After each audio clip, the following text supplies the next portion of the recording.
billahi mina seytaani rajim bismillahi rahmani rahim wasalaatu wasalaamu ala asrafil xalq sayidina muhammad sayidil awalina wal axirin wa ala alihi wa ashaabihi ridwanullahi taala alayhim wa ajmain mbokki jullit yi asalaamualeykum wa rahmatullahi taala wa barakatuhu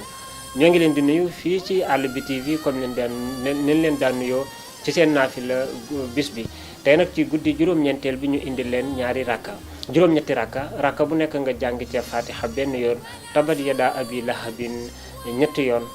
xul huwallahu ahad ñetti yoon tey loolu la leen indil seen naafila guddi juróom-ñeenteel bi juróom-ñetti rakka bu nekk nga jàng ca fatiha benn yoon tabat yada abi lahabin ba mu jeex ñetti yoon xul huwallahu ahad ñetti yoon soo paree foofu palaasu jéggalukaay la palaasu ñaanukaay la loo nga ñaan fa sa soxla jéggalu fa yàlla subhanahu wa taala loolu leen indil seen naafila tey ci guddi juróom-ñeenteel bi ànd ceeg Àll bi TV asalaamaaleykum wa rahmatullahi taala wa barakaatu.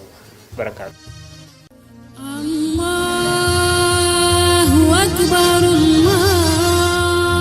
akbar, Allahu akbar. Subhan